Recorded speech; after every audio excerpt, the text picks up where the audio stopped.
Hello, everyone. This is another exciting episode. This is a beautiful episode. We're going to continue from where we left from in our previous episode with Gabriel, an Argentine who joined this show to share all the information you needed to know about Chinese education. We're going to take it from where we left last episode, and we will talk to you more about the information you need to know regarding living standard in China and scholarships that are available to international students who intend to choose China as a study destination. So in our previous episode, we talked so much about China. Myself and Gabriel, we discussed a lot about Chinese education. We'll continue on this episode where Gabriel will give us all the information that you would require regarding scholarship and living standard. Remember, you need to subscribe to this YouTube channel, like all our videos, share all our videos, and leave all your questions at the comment section, and we would endeavor to get back to you. We'll be right back.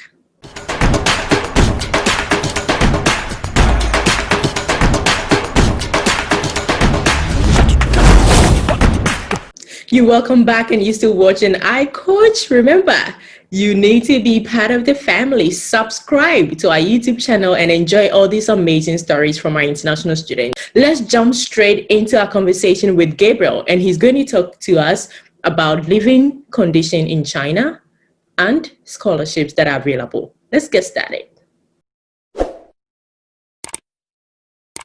What is the living condition in China? Is it cheap? Is it expensive? Is it average? How should someone who is intending to sponsor him or herself, or family sponsoring him or her, prepare to come? So tell us, living condition or living standard in China. So first of all, here, as you say, you have to consider, if you come with a scholarship, they cover everything. So the Chinese government scholarships are very comprehensive. They cover all your tuition fees, your accommodation. Generally, you live inside campus with one roommate. These are the general conditions in every university in China. You have one roommate, you live in campus. They pay for that, and you have an extra monthly stipend. So you have around $400 in Chinese currency. It's around 3,000 yuan, between 2,500 and 3,500 yuan. That's the minimum, and there are better scholarships too. So if you're in this situation, you are covered to start with. You can live with that. You can do your life quietly. You don't need to find anything. Now, if you're self-sponsored, then you would need to pay. And well, relatively to the United States or to Europe, I think living in China is cheaper because the tuition fees are lower and food is lower. But accommodation here can be kind of a problem. If you go to a small city, because China is huge, so you can go to several places, and every place would have different living conditions, hygiene conditions, kind of apartments that you can go. But let's say if you go to the bigger cities, Beijing, Shanghai, Shenzhen, these kind of cities, the rent is expensive, and mostly you would have to rent a room for yourself. If you are willing to live outside campus, you would have to rent a room for yourself, and you would have to share an apartment with other people. What some students do is like they come in groups, so all the friends rent an apartment together, and that's kind of the best way to do it. It's still kind of expensive. Like maybe for one room, you can end up paying small room, you can end up paying like $600 very easily. Wow. Per month. So yes, eating and this kind of going out, food, all these things are cheap in China, cheap in general. Especially if you're willing to eat Chinese food, because that's the other point, right? You need to train your mouth to accept the new flavors and the new spices and the new ingredients. Yeah, so Western food is more expensive than Chinese food, but if you cook by yourself or if you eat Chinese food, it's generally cheaper than other places. So yeah. Yeah, I think Chinese food, there are a few that I have really learned to eat from Australia. Yeah, I love Chinese restaurants. So most often when we go out, I prefer to go to Chinese restaurants because some of the food are quite easy to eat, like the Chinese fried rice or the noodles, quite easy to eat, but not the very typical indigenous Chinese food like what you eat. So. I've not tried you, that. you you have every like right now living in China is really convenient. Like the mobile phones here, the online life is super vibrant. You have apps for everything. Like right now, for example, we don't even go to the supermarket. We order everything online. If you want, you even have apps. The guy goes to the supermarket for you, and they show you the pieces of chicken you want, and you pick this one or that one. So, like, you can get China is a place where you can get whatever you want. Of course, that if it's something that is not very common in China, it would be more expensive. But you can live the life kind of what you want in your private apartment, let's say. Excellent. Good to know. Mhm.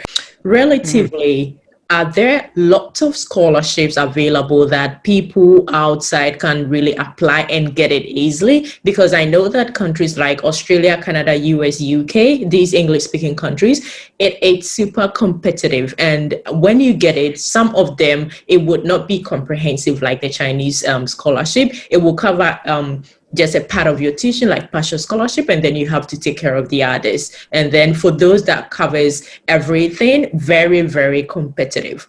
Tell us a little bit about Chinese scholarship, how easily accessible it is, and how easy to get in with a scholarship. Okay, so in China, to access these kind of scholarships, you have three levels.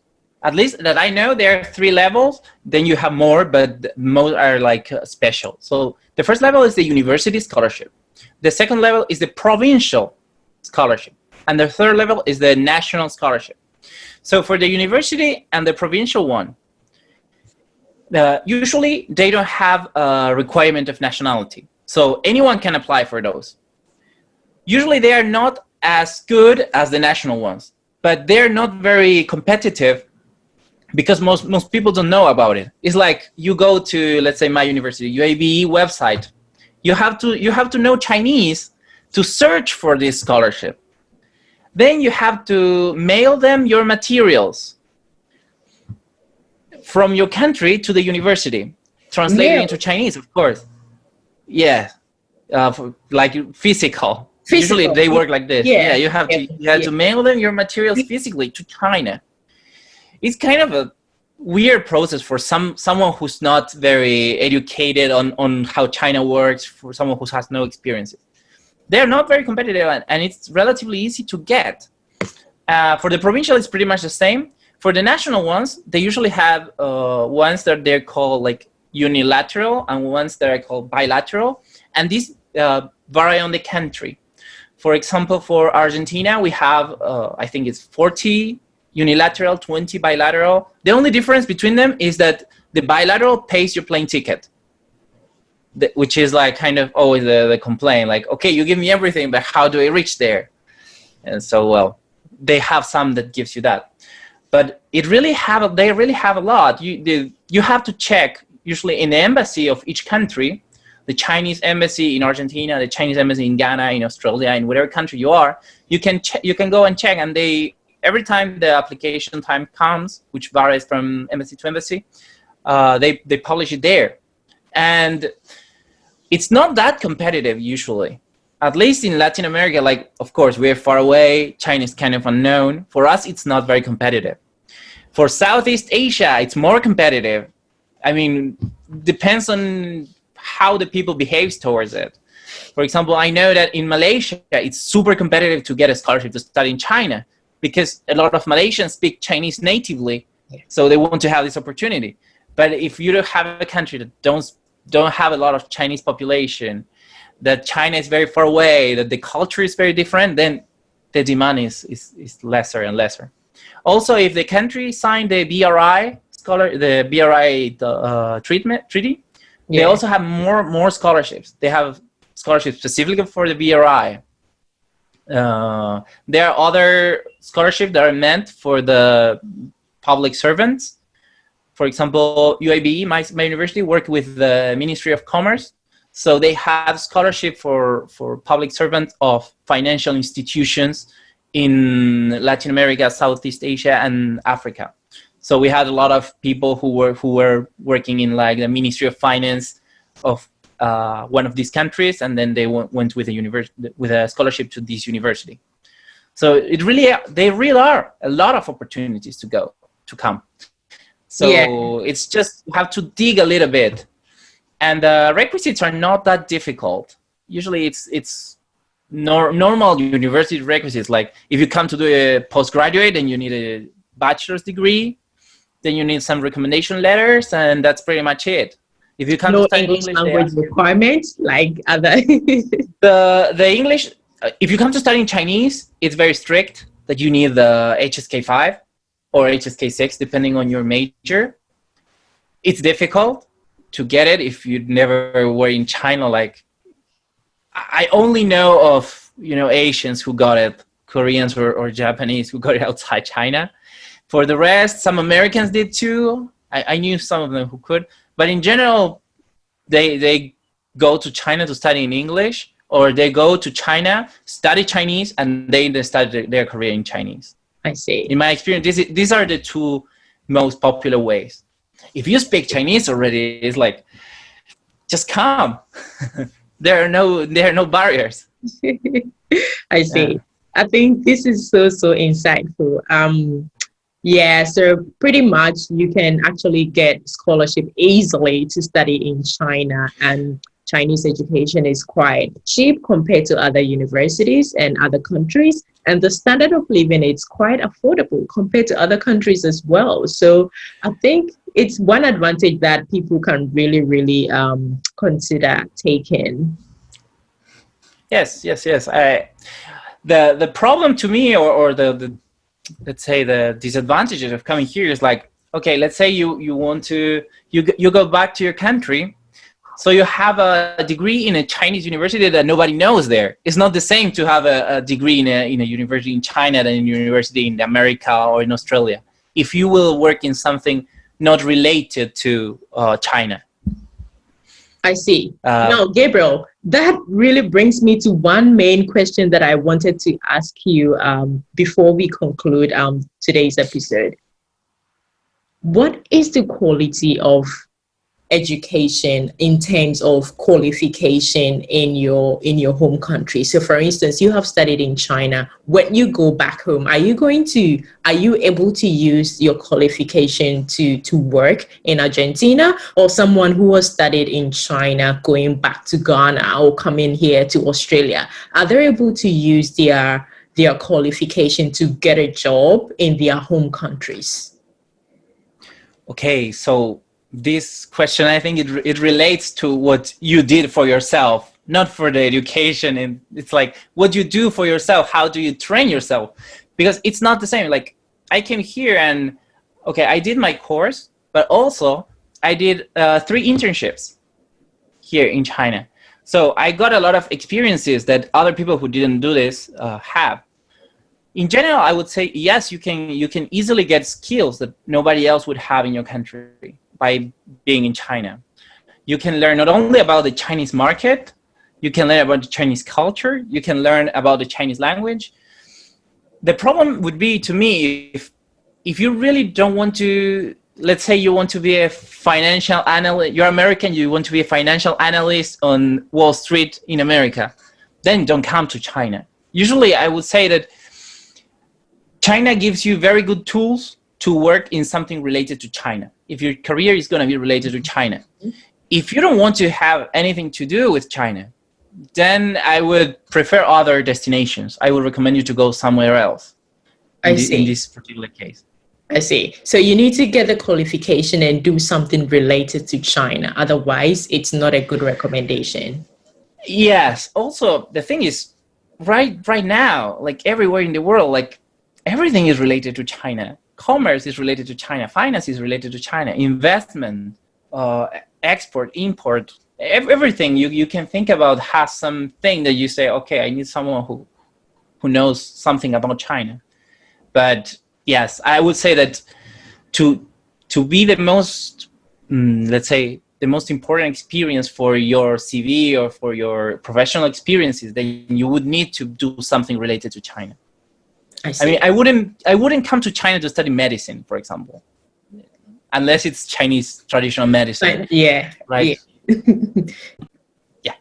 So, Gabriel, you have seen iCoach before. You've watched some of our videos, and you've seen the good works that we do by bringing people like you to share your beautiful experiences. I have learned a lot from you today. What would you really recommend people do in terms of watching iCoach? I think everyone can subscribe to iCoach, watch the videos, because I think the most important, the person who knows you the better is you. So maybe China is not the best place for you, but you can find another one that suits you perfectly. So I think there's so much to learn about so many other countries in the world. So I think iCoach is a great tool to know about this.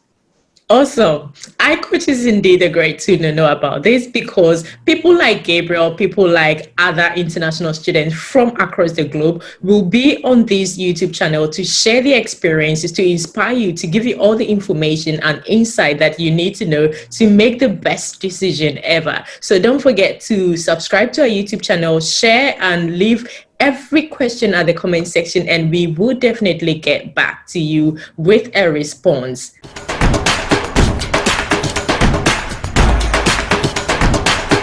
In our subsequent episode, we are going to give you super exciting information. I know that many students are very ready to start their study abroad journey when the international travel ban is lifted. Most countries have already put a stop on their international travel, but hopefully from next year, it's going to be open and international students will then be ready to travel to their country of destination. And for those who are now deciding on which country to choose, don't worry.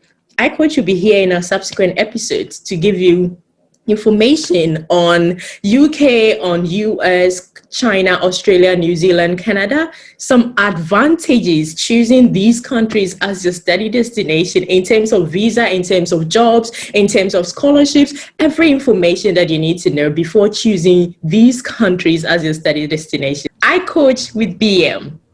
We rise together.